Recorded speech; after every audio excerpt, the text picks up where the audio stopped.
Karena sebelumnya 50 tahun lalu, 60 tahun lalu meskipun sudah ada komputer, tapi komputer itu bisa jadi sebesar gudang gitu, sebesar ruangan, dan bisa jadi meskipun besarnya seperti itu, tapi kemampuannya masih lebih di bawah daripada kalkulator digital yang mungkin sekarang kita miliki gitu ya. Jadi kalkulator digital yang kita miliki yang segenggaman itu bisa jadi punya kemampuan jauh lebih besar daripada komputer 50-60 tahun yang lalu. Dan ini terus berlangsung. Tadi saya bilang tentang ChatGPT, tentang LLM, tentang kembangan AI. Ini terus berlangsung dan digital frontier ini harus bisa menyadari bahwa kembangan ini akan terus berlanjut dan sangat eksponensial. Mungkin sesuatu yang kita hanya bisa bayangkan sekarang, besok mungkin sudah kejadian gitu. Kalau sekarang ChatGPT mungkin masih bisa melakukan halusinasi, mungkin 1 tahun lagi udah nggak ada lagi halusinasi. Kalau sekarang ChatGPT mungkin masih cukup mahal gitu ya, kalau yang versi profesionalnya, mungkin tahun depan itu sudah bisa dijangkau oleh orang dan menjadi kebutuhan kita sehari-hari. Sebagaimana email juga sudah jadi kebutuhan kita sehari-hari. Padahal dulu 20 tahun lalu, 30 tahun lalu, email ini tidak semua orang memiliki email gitu. Hanya orang-orang tertentu saja yang memang dekat dengan kembangan teknologi lah yang memiliki email. Dan ini untuk menggambarkan gitu ya, di mana perkembangan teknologi awalnya terjadi, sebagian besar terjadinya di daerah ini yang kita sering sebut sebagai Silicon Valley. Kalau kita lihat dari foto yang disampaikan di slide ini, kelihatannya nggak ada yang istimewa dengan daerah ini gitu ya. Malah bisa dibilang mungkin daerah tandus gitu ya, daerah yang nggak ada apa-apanya. Dan juga bukan seperti kota-kota besar seperti New York atau seperti Jakarta, seperti Kuala Lumpur, di mana ada gedung-gedung tinggi. Di Silicon Valley ini gedung-gedungnya hampir semuanya relatif rendah gitu ya. Mungkin 2, 3, 4 lantai paling tinggi gitu. Nggak ada yang gedung-gedung pencakar langit seperti yang sering kita lihat di kota-kota besar di tempat lain. Justru dari sinilah perkembangan teknologi itu berkembang gitu. Dan ini misteri mungkin ya buat kita, dan mungkin juga sesuatu yang harus kita pelajari. Bagaimana caranya, kenapa perkembangan teknologi itu bisa mulai dari satu tempat yang mungkin kalau kita disuruh tinggal di sana dan kita nggak berurusan dengan masalah teknologi, mungkin kita sendiri enggan untuk tinggal di sana. Ya, saya akan mulai pembahasan tentang digital frontier ini dengan membahas satu nama yang saya nggak tahu sih, mungkin teman-teman sudah pernah dengar atau enggak. Nama beliau adalah Tim Berners-Lee. Beliau ini adalah penemu World Wide Web atau penemu halaman web yang kita gunakan sehari-hari sekarang. Gitu. Jadi dulu sebelum waktu internet pertama kali ditemukan, internet pertama kali dikembangkan, belum ada yang namanya web, belum ada yang namanya browser, belum ada yang namanya orang bisa mencari informasi secara langsung di halaman web gitu ya. Yang ada saat itu mungkin baru cuman email atau bulletin board seperti Reddit sekarang, namanya waktu itu Usenet, U-S-E-N-E-T, so Usenet. Lalu kemudian ada juga fungsionalitas untuk memindahkan file dari satu komputer yang lain melalui jaringan internet. Jadi itulah, penggunaan internet itu masih terbatas di kalangan universitas dan di kalangan militer untuk keperluan memindahkan data, dan semuanya masih tekstual, semuanya masih relatif text based. Nggak ada gambar, nggak ada video, nggak ada musik, sama sekali nggak ada seperti itu. Nah, Tim Berners-Lee inilah yang mengembangkan apa yang disebut sebagai World Wide Web, WWW, yang sering kita lihat di domain-domain yang kalau kita cari di browser. Dan dia membuat internet ini sebagai open protocol gitu ya. Jadi dia mengembangkan WWW ini dengan protokol yang bebas diakses oleh orang lain. Dengan kata lain, seringkali kita memiliki teknologi tapi kemudian kita memasang paten di depannya gitu ya. Dan ini menyebabkan orang jadi sulit untuk menggunakan teknologi tersebut. Nah, Tim Berners-Lee ini mengembangkan cara bagaimana dia bisa menyebarkan teknologi World Wide Web ini yaitu dengan membuat protokolnya se-open mungkin, seterbuka mungkin gitu. Dan semua orang bisa mengaksesnya. Tim Berners-Lee waktu saya masih di ITB, dia juga masih mengetuai, atau mungkin masih sampai sekarang juga, dia mengetuai sebuah konsorsium yang dinamakan sebagai World Wide Web Consortium. World Wide Web Consortium ini adalah sebuah lembaga yang menerbitkan protokol-protokol atau edaran-edaran tentang bagaimana mengimplementasikan sesuatu hal di atas www, di atas World Wide Web.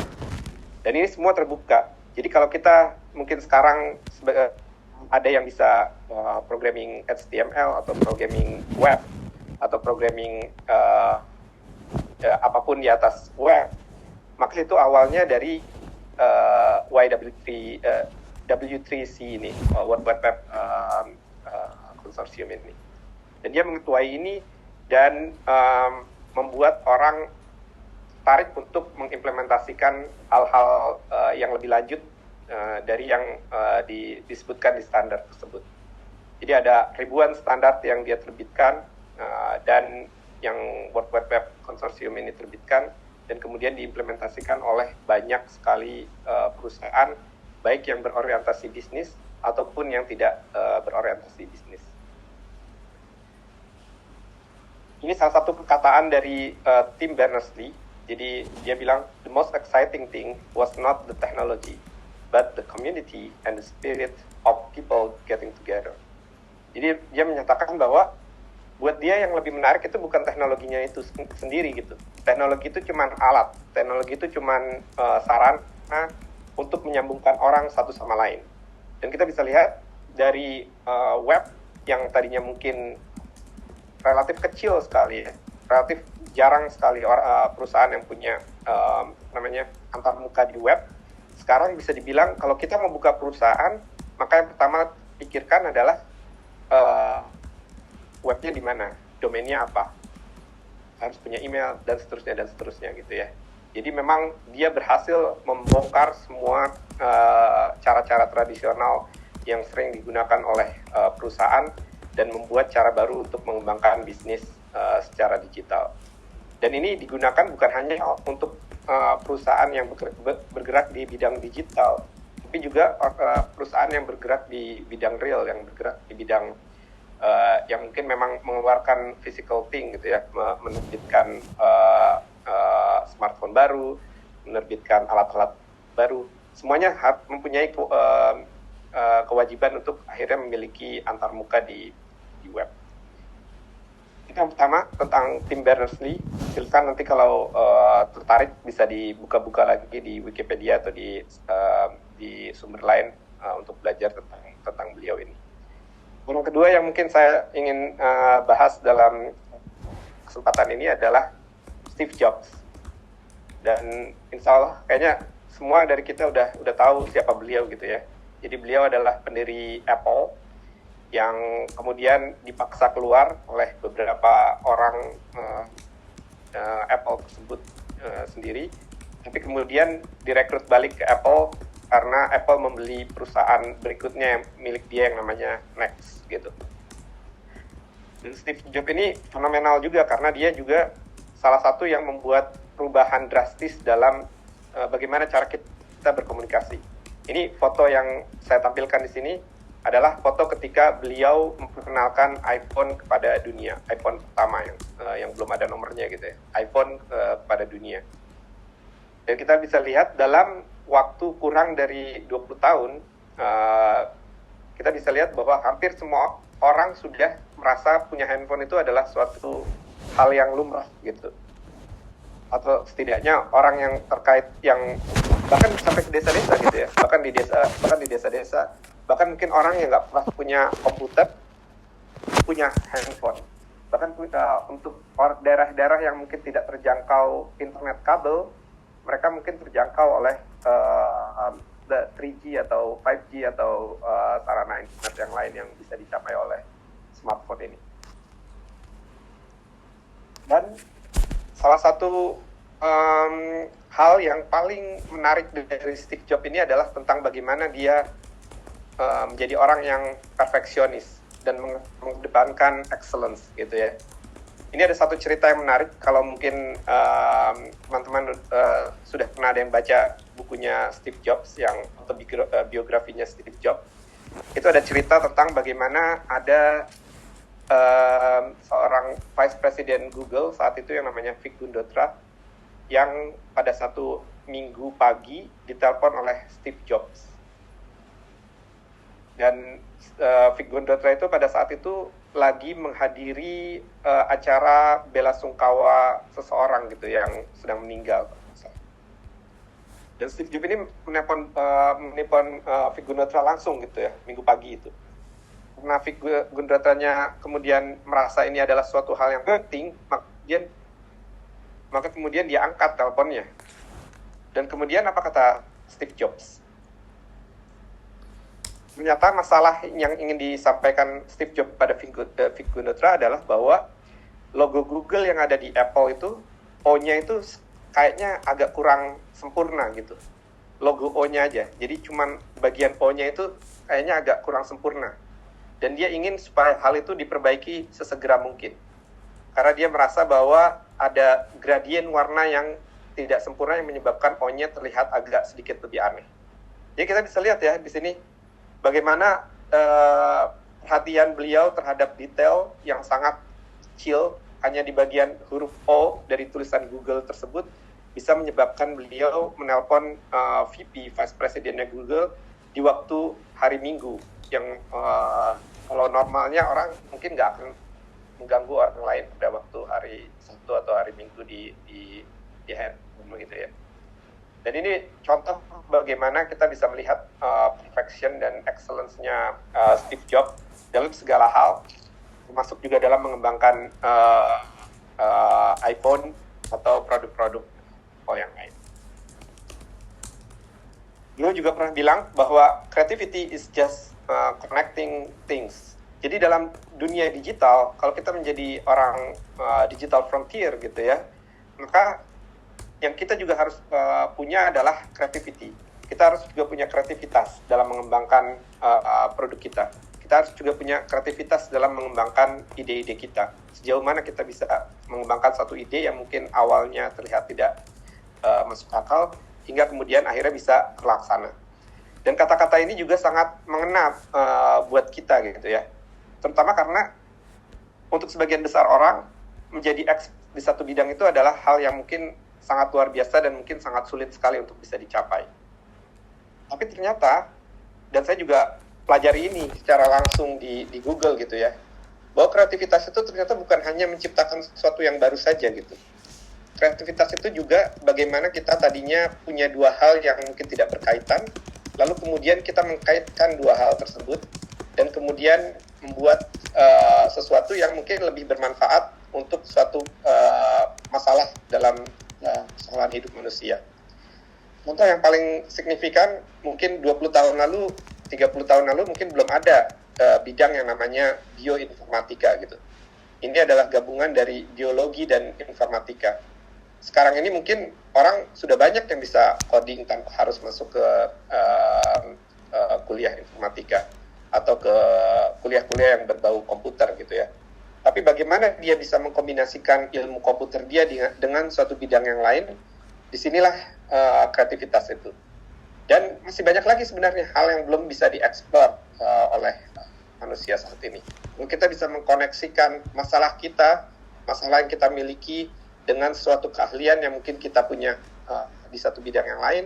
Ini juga adalah suatu kreativitas, dan bila memang masalah yang sama dihadapi oleh banyak orang, bisa jadi bisa membuat suatu kesuksesan buat diri kita apabila kita mengembangkannya lebih lanjut. Ya, orang kedua yang mungkin orang ketiga yang saya ingin bahas di kesempatan kali ini adalah Bill Gates. mungkin namanya juga familiar untuk kita semua gitu ya. Dia adalah pendiri Microsoft gitu ya.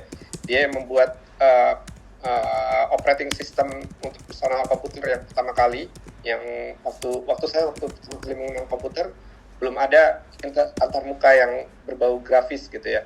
Semuanya masih berbau teks, dan namanya adalah Microsoft DOS. Ada yang pernah kebagian Microsoft DOS nggak? Yang kalau kita mau nyalain komputer itu harus masukin disket. Nah, ini disket juga nggak tahu tuh, masih dikenal nggak di kalangan kita. Jadi beliau yang memprogram Microsoft DOS ini, this operating system ini dari awal. Lalu kemudian beliau juga yang mengembangkan secara luas antarmuka operating system seperti Windows yang kita kenal saat ini gitu. Dan sekarang relatif sudah jarang sekali orang yang menggunakan antarmuka teks, kecuali memang orang yang bergerak di bidang software engineering atau orang-orang yang mengembangkan software gitu ya. Kalau orang secara umum semuanya akan menggunakan antarmuka visual yang seperti Windows dan macOS gitu ya. Ini Bill Gates, dan kita bisa lihat kelebihan dia, bagaimana dia bisa mengembangkan bisnis digital ini adalah bagaimana dia memang memiliki kecerdasan yang berbeda daripada orang lain gitu ya. Dan dia terus-menerus menggunakan kemampuan intelektual dia untuk bisa mengembangkan suatu hal yang lain. Bill Gates juga terkenal sebagai orang yang telaten untuk belajar terus-menerus gitu. Kalau kita baca autobiografi beliau atau wawancara-wawancara dengan beliau, kita bisa lihat bahwa beliau bisa membaca 2-3 buku dalam satu hari. Dan beliau punya pustakaan pribadi di rumahnya, punya pustakaan pribadi di kantornya, di mana beliau menyimpan buku-buku tersebut. Lalu kemudian beliau menggunakan ilmu tersebut untuk mengembangkan bisnis ke bidang yang berikutnya. Sekarang ini beliau sudah tidak berkecimpung lagi secara aktif di Microsoft karena sudah diserahkan kepada pelanjutnya, tapi beliau punya yayasan-yayasan non-profit yang masih beliau kembangkan secara aktif dan terus membantu jutaan manusia di berbagai belahan dunia. Ini satu kataan dari Bill Gates, success is a loosey teacher. Jadi smart people into thinking they can lose. Ini juga harus mengingatkan kita, kalau kita merasa kita pintar, kita merasa intelektual, merasa sebagai seorang intelektual dan mencapai suatu kesuksesan, jangan sampai kesuksesan ini merasa bahwa kita nggak akan bisa dikalahkan gitu. Karena nanti saya juga akan ceritakan beberapa kisah bagaimana perusahaan yang mungkin awalnya bisa dibilang menjadi pemimpin dalam satu bidang, lalu kemudian dikalahkan karena tidak bisa beradaptasi secara agile dan secara cepat dengan perkembangan zaman, dengan perkembangan digital gitu. Ya. Yang keempat, Jeff Bezos, yaitu pendiri Amazon. Bisa dibilang dia ini adalah salah satu mastermind perdagangan retail gitu ya. Jadi dari bisnis ke customer. Mungkin kalau saya bilang salah satu kesalahan Jeff Bezos yang Bezos itu cuma satu gitu ya. Dia nggak bawa Amazon ke Indonesia sehingga pasar di sini bisa dikuasai oleh Bukalapak, Tokopedia dan Shopee dan perusahaan-perusahaan lain. Meskipun Bukalapak juga kelihatannya sudah mulai bangkrut dan mungkin sudah menyerahkan kekuasaannya kepada perusahaan-perusahaan yang lain. Saya bayangkan jika Amazon ini ada di Indonesia, mungkin bisa jadi Bukalapak, Tokopedia, dan Shopee ini tidak akan bisa dikenal oleh orang Indonesia dan tidak akan bisa dikembangkan di sini. Jeff Bezos ini sangat perhatian dengan data-driven decision making. Dan ini juga yang saya sampaikan juga di kesempatan yang lalu di Telkom University, bahwa penting buat kita dalam era digital ini untuk tetap belajar hal-hal dasar seperti statistika. Karena ini juga ini penting untuk kita, membantu kita untuk mengambil keputusan gitu ya. Kalau kita mengambil keputusan hanya berdasarkan naluri, hanya berdasarkan naluri bisnis, dan orang kemudian menjadi naik pangkat, kemudian berhasil hanya karena naluri bisnisnya, maka ada kesempatan di mana naluri bisnis ini bisa jadi malah membelokkan kita ke jalan yang salah gitu. Dan Amazon menggunakan data driven decision making ini untuk segala hal, termasuk juga dalam mengubah pewarnaan dalam websitenya gitu. Misalnya dia mengubah warna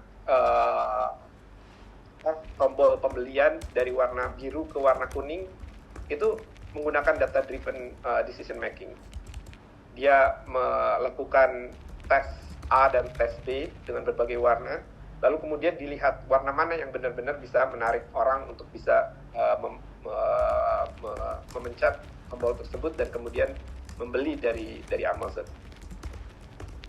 Data driven decision making ini juga membuat kita harus menjadi kreatif dalam menentukan ukuran apa yang mau kita ambil dalam pengambilan keputusan tersebut. Karena dalam kehidupan nyata bisa jadi nggak semuanya itu bisa dihitung secara langsung, sehingga kita harus pandai-pandai memilih proxy matrix gitu. Kita harus pandai-pandai memilih matrix tentara, matrix yang mungkin bisa mengantarkan kita memang kepada matrix utama yang kita gunakan. Dan kalau kita salah memilih proxy matrix ini, bisa jadi kita malah jadi salah mengambil keputusan juga. Berkaitan dengan ini juga ada satu hal, yaitu North Star Matrix, yang mungkin teman-teman juga sudah sering dengar, yaitu matrix utama yang digunakan dalam perusahaan. Tentunya kalau perusahaan komersial, North Star Matrix-nya biasanya adalah revenue gitu ya, keuntungan gitu. Tapi tidak semua bagian dalam perusahaan itu North Star Matrix-nya keuntungan. Tidak bisa misalnya HRD atau bagian finansial itu North Star Matrix-nya keuntungan, itu nggak bisa dijadikan seperti itu. Karena kalau semua perusahaan mengejar satu hal yang sama, bisa jadi bukannya alih-alih mereka bersinergi, bisa jadi malah mereka bersaing untuk berebut pasar untuk mendapatkan North Star yang sama. Ini pernah kejadian di tim saya pertama waktu masuk Google. Tim saya pertama di Google itu adalah AdSpam. AdSpam ini adalah tim yang berusaha untuk menghalau spam-spam yang mencoba mengklik ads untuk mempermainkan Google gitu, untuk mempermainkan Google dan untuk mempermainkan bisnis iklannya Google. Nah, AdSpam ini adalah satu divisi dalam namanya product area atau bagian ads, di mana kalau presentasi akhir tahun kita punya 9 bagian dalam ads tersebut, divisi dalam ads tersebut, maka divisi yang lain itu bisa menulis ini uang yang kami beri untuk Google, berapa billion, dan seterusnya. Maka AdSpam satu-satunya divisi yang kontribusinya negatif. Karena gunanya AdSpam adalah memang dia menghalau klik-klik yang tadinya bermaksud untuk memberikan keuntungan kepada Google, tapi dihalau karena Google menyadari bahwa untuk jangka panjang spam-spam tersebut harus dihalau, karena kalau tidak malah akan menghancurkan bisnis itu sendiri. Jadi di sini contoh bagaimana ada satu divisi dalam perusahaan yang mungkin North Star Matrix-nya itu berkebalikan dengan North Star Matrix dari perusahaannya sendiri. Kataan dari Jeff Bezos tentang customer. Jadi dia juga sangat terkenal dengan customer friendly-nya ya. We are not competitor obsessed, we are customer obsessed. We start with what the customers need and we work backward. Kalau teman-teman yang pernah belajar di Amazon bisa merasakan gitu, bagaimana perubahan customer relationship yang dimiliki oleh Amazon dibandingkan dengan perusahaan-perusahaan lain yang setara saat itu. Kalau saya bisa kasih contoh, misalnya Amazon punya janji bahwa satu barang itu akan bisa dikirim dalam 1 hari gitu misalnya. Nah, seandainya barang itu nggak sampai dalam 1 hari, bisa jadi Amazon akan mengirim barang yang sama tempat kita. Dan bukannya kita malah jadi punya 1 barang tersebut, kita malah jadi punya 2 barang tersebut. Ini adalah kerugian sebenarnya kalau dari sisi bisnis. Tapi buat Amazon dengan orientasi customer-nya, ini penting untuk menimbulkan kepercayaan trust dari customer pada Amazon dan menyebabkan mereka bisa kembali lagi ke Amazon dan berbelanja lagi di Amazon. Dan mereka juga tidak meminta satu barang itu untuk dikembalikan ke Amazon gitu. Tergantung harganya juga mungkin ya. Kalau kita pesennya MacBook, mungkin bisa Amazon meminta. Tapi kalau misalnya kita pesan satu buku gitu ya, lalu kemudian satu bukunya terlambat karena distribusinya memang halal, ya dia akan kirim lagi. Lalu kemudian kita punya dua, dan ketika ditanya apakah perlu dikembalikan, maka jawaban dari Amazon seringkali adalah nggak usah. Jadi kamu sekarang punya dua buku. Saya nggak tahu ini apakah bisa diaplikasikan di Indonesia atau tidak gitu ya.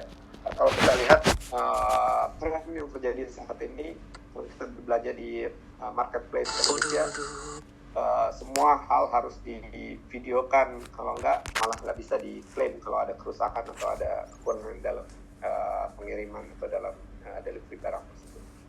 Tapi ini satu hal yang menarik untuk kita pelajari, bagaimana Amazon mengambil angle untuk memperlakukan customer sebagai raja. Untuk here, perusahaan yang saya sedang kerja saat ini adalah Larry Page dan Larry Fink. Ini adalah dua orang teman yang sebelumnya berusaha untuk mendapatkan PhD di Stanford University. Lalu alih-alih mendapatkan PhD, mereka malah membuka perusahaan yang namanya Google ketika mereka menemukan ide bahwa mereka bisa mengindeks seluruh halaman web dengan cara menarik link dan kemudian menentukan page rank. Jadi menentukan page rank-nya dengan menghitung berapa link balik yang diterima oleh gitu. Algoritma ini mungkin masih dipakai secara di latar belakang, tapi sudah jauh berkembang. Sekarang mungkin sudah pakai algoritma yang sama seperti yang dipakai 25 tahun yang lalu ini. Berikut kedua, cara mengembangkan industrinya atau mengembangkan perusahaannya adalah dengan memfokuskan diri pada innovation dan melakukan pengejaran terhadap crazy ideas gitu ya. Bagaimana mereka punya ide-ide yang mungkin tidak terbayangkan sebelumnya. Kita bisa lihat Google Maps misalnya. Google Maps ini kalau kita hidup 25 tahun yang lalu, kalau kita berpergian ke satu tempat, maka kita butuh bawa map physical, jadi map kertas gitu ya. Pertama kalau kita ke tempat yang belum pernah kita datangi sebelumnya, dan kita harus punya navigator biasanya, yang bisa membantu kita untuk menentukan kita belok ke kanan, apakah kita lurus atau belok ke kiri.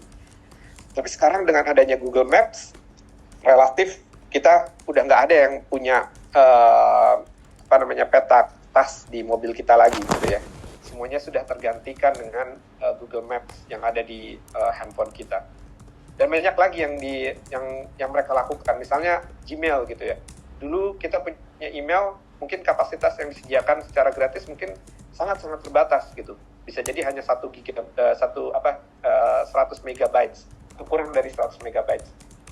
Gmail itu provider email pertama yang memberikan space 1 gigabyte terhadap penggunanya.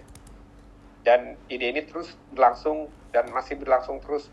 Banyak sekali ide-ide aneh yang disebutkan yang dimunculkan oleh Google dan menjadi core dari pemikiran Larry Page dan Sergey Brin. Ini ada satu kalimat yang dituliskan dalam nota pendirian Google. If you are changing the world, you are working on important things. You are excited to get up in the morning. Jadi dia bilang, kalau orang sudah excited untuk suatu hal, maka dia akan bekerja secara maksimal tanpa perlu ada dorongan eksternal. Dorongan itu akan muncul dari dirinya sendiri secara internal, dan dia akan selalu excited manakala dia bangun pagi hari, karena dia tahu ada persoalan yang sedang dia coba selesaikan saat itu.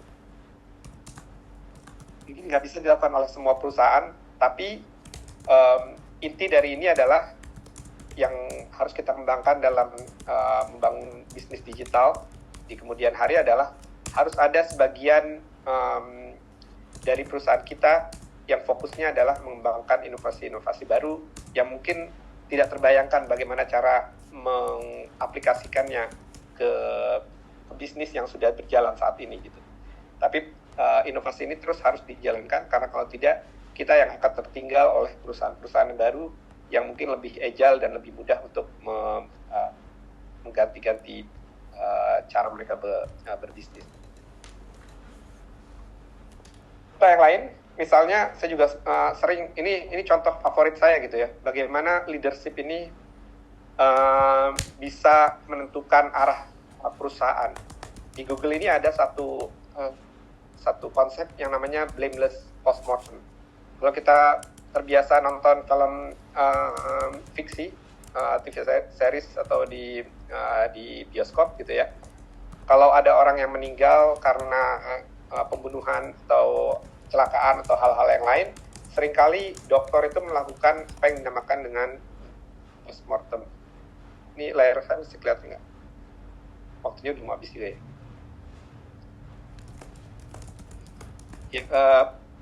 Ya, apa yang namanya postmortem atau membahas tentang penyebab kematian orang tersebut. Nah, yang dilakukan oleh Google di engineering ini adalah juga melakukan sesuatu yang namanya blameless postmortem. Jadi kalau ada suatu kejadian yang menyebabkan kerugian perusahaan atau ada kejadian yang tidak diduga-duga, maka langkah berikutnya adalah menulis postmortem. Dan postmortem ini tidak dimaksudkan untuk menyalahkan siapa-siapa, tidak dimaksudkan untuk menyalahkan orang. Karena dalam Google yang dipentingkan adalah bahwa kalau ada suatu kesalahan, maka itu biasanya adalah kesalahan sistem. Kalaupun orang yang melakukannya, seharusnya sistem bisa menghindari kesalahan tersebut untuk bisa di-deploy ke production. Secara pribadi saya juga pernah menyebabkan Google kehilangan $5 juta US misalnya. Hanya karena satu perubahan yang saya lakukan di kode, lalu kemudian banyak sistem yang jadi crash atau down karena perubahan tersebut, dan Google kehilangan kesempatan mendapatkan $5 juta.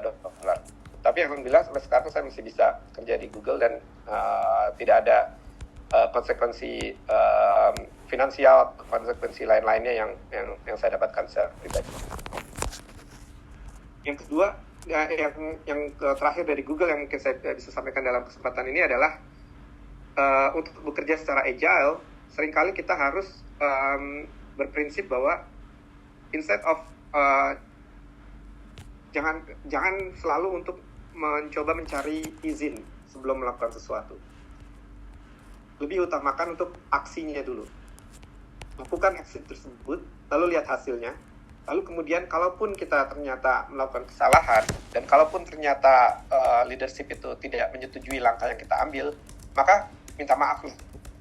Dan mudah-mudahan bisnis ini dikembangkan dengan tadi ya, berkaitan juga dengan blameless postmortem ini. Jadi kalaupun ada orang yang melakukan kesalahan, yang nggak harus lalu kemudian dia dihukum gitu. Bisa jadi memang maksudnya baik, tapi kemudian langkah yang diambil mungkin tidak optimal dan kemudian akhirnya harus menyebabkan suatu kerugian. Seringkali kembangan di Google ini disebabkan oleh inisiatif-inisiatif yang tidak terpikirkan oleh leadership sebelumnya gitu. Tapi ini juga harus dikembangkan dalam perusahaan. Kalau bisnis tidak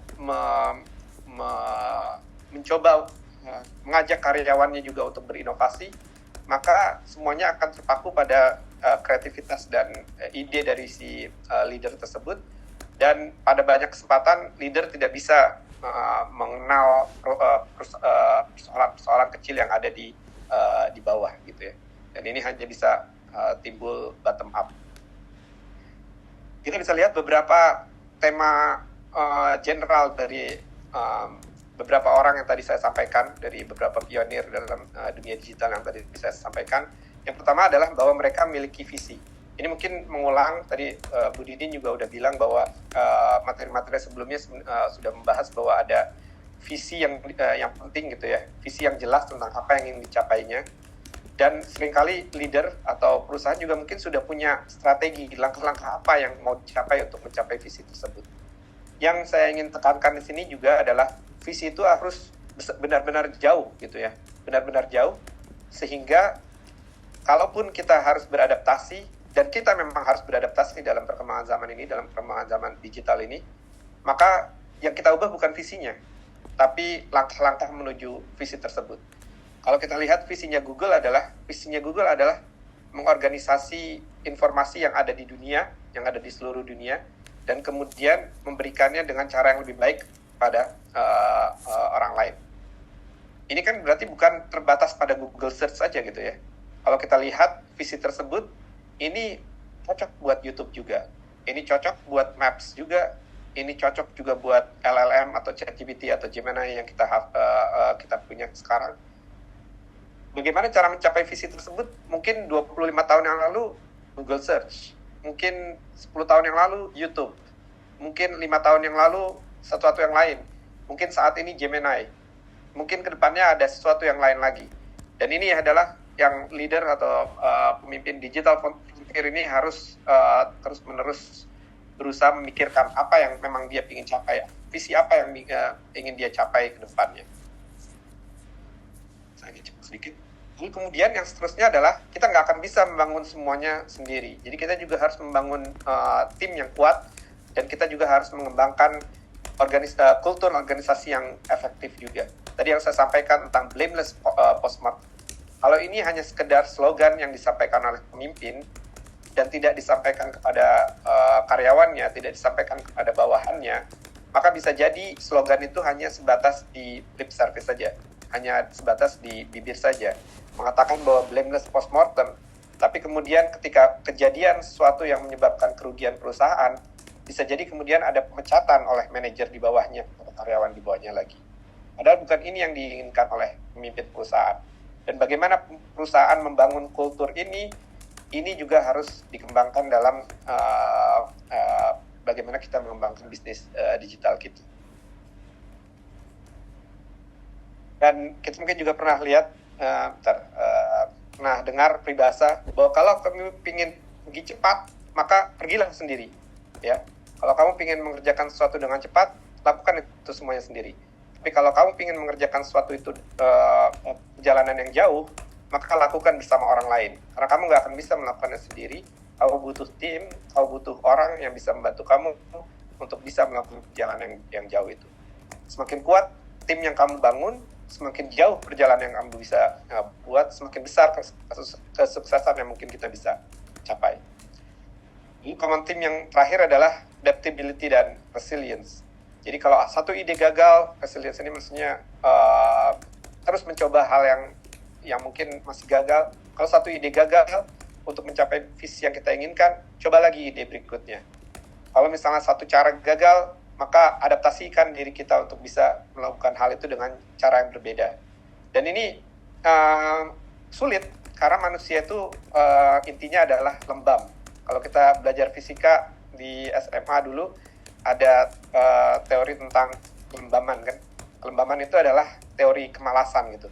Bahwa setiap benda di dunia ini sebenarnya intinya adalah lembam, malas untuk berubah. Nah, yang diperlukan dalam dunia digital ini adalah kemauan kita untuk berubah. Karena kalau kita tidak mau berubah, maka orang lain yang akan berubah dan kita akan disusul oleh bisnis-bisnis yang lain tersebut. Sulit untuk mengaplikasikannya karena manusia dasarnya juga lembam. Kalau kita sudah nyaman di satu zona, maka kita akan susah untuk berubah lagi. Ini juga 20 tahun saya di Eropa, mungkin satu hal yang kecil sekali ya, perbedaan yang kecil sekali dibandingkan dengan kehidupan di Indonesia. Di Indonesia, maghrib itu relatif stabil. Mungkin dari setengah 6 sore sampai setengah 7 sore. Perubahannya cuma antara 1 jam, setengah jam ke depan, setengah jam ke belakang gitu ya. Tapi di Eropa ini, perubahan maghrib itu bisa sampai 5 jam, 6 jam. Di musim dingin dan di musim panas itu bisa jadi 5 jam dan 6 jam. Dan ini menyebabkan orang harus beradaptasi terus-menerus. Mungkin pada satu waktu dia sudah biasa bangun jam 6 untuk sholat, karena sholat itu juga baru mulai, salat subuhnya mungkin baru mulai jam 6 pagi. Tapi kemudian karena waktu musim panas, dia terpaksa harus bangun jam 3 atau jam 4. Gitu.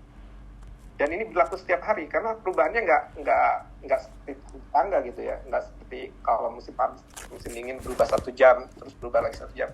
Tapi berubahnya menit, 1 menit, 1 menit, 1 menit, 1 menit.